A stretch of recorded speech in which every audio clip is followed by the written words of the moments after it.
আসসালামু আলাইকুম। আমি আজকে আপনাদের দেখাবো খুবই সুস্বাদু ও মজাদার চাপড়ি পিঠার রেসিপি। এই চাপড়ি পিঠাটা ছোট বড় সবার কাছে খুবই প্রিয় একটি পিঠা। এই চাউল ডাউলের চাপড়ি বানানোর জন্য এই চাউল ডাউলগুলো আমি 2 ঘন্টা আগে পানি দিয়ে ভালো করে ভিজিয়ে রেখেছিলাম। এই চাউল ডাউলগুলো না ভিজলে ভালো করে পাটায় বাটা যায় না, সেজন্য আমি চাউল ডাউলগুলো ভালো করে ভিজিয়ে নিয়েছি। এখন আমি চাউল ডাউলগুলো পাটায় ভালো করে বেটে নিব। এই পেঁয়াজ, কাঁচামরিচ, রসুন আর বিলাতি ধনিয়া পাতা। আর এই বিলাতি ধনিয়া পাতা এই চাপড়ি পিঠার স্বাদ অনেক গুণ বাড়িয়ে তোলে। এই চাউল ডাউলের চাপড়ি পিঠা বানানোর জন্য এই ভিজিয়ে রাখা চাউল ডাউলগুলো আমি পাটায় ভালো করে বেটে নিয়েছি। এই চাউল ডাউলগুলো দিয়ে চাপড়ি বানানোর জন্য আমি এর সাথে আরও দিয়ে দিব এই ধনিয়া বিলাতি ধনিয়ার পাতা, যা আমি কুচি করে কেটে নিয়েছি। আর দিয়ে দিব আমি কাঁচামরিচ। এই কাঁচামরিচগুলো আধা ফেস করে বেটে নিয়েছি। পেঁয়াজগুলো আধা ফেস করে বেটে নিয়েছি আর রসুনগুলো ভালো করে বেটে নিয়েছি। এখন আমি এই সব উপকরণগুলো এই চাউল ডাউলের মধ্যে, বেটে নেওয়া চাউল ডাউলের মধ্যে দিয়ে দিব।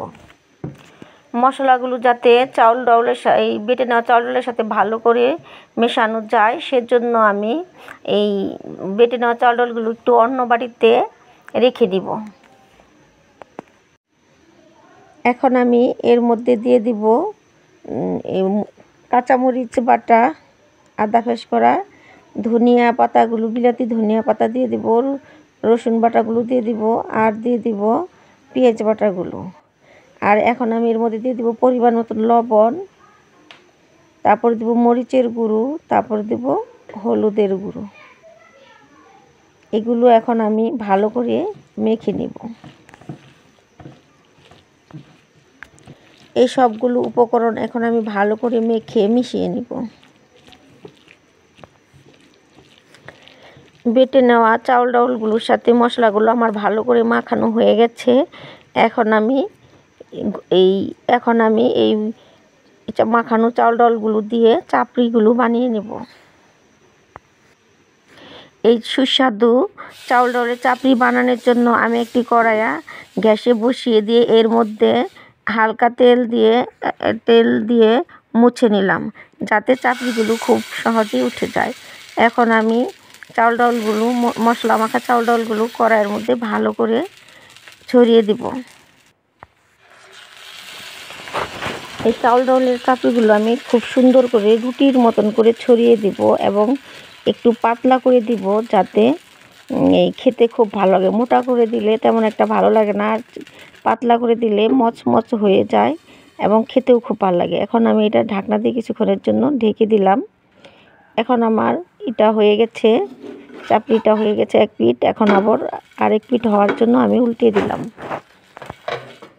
আমার এই চাপড়িটা খুব সুন্দরভাবে 2 পিঠ হয়ে গেছে। আর আরেকটু ভালো করে হওয়ার জন্য আমি একটু উল্টিয়ে পাল্টিয়ে ভালো করে মচমচ করে ভেজে নেব। চাপড়িটা আমার ভালো করে 2 পিঠ হয়ে গেছে। এখন আমি চাপড়িটা নামিয়ে নেব।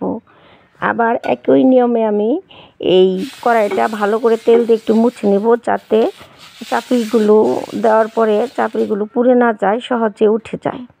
এখন আমি আবারও এর মধ্যে দিয়ে দিব চাউল ডাউলের বেটে নেওয়া মশলা মাখানো চাউল ডাউলগুলো আমি কড়াইয়ের মধ্যে দিয়ে দিলাম। আর দিয়ে দিলাম এতে সামান্য একটু পানি দেওয়ার কারণে এটা ছড়িয়ে দিতে সুবিধা হয়।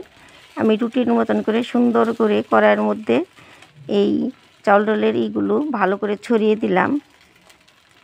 আমার সুন্দর করে ছড়ানো হয়ে গেছে।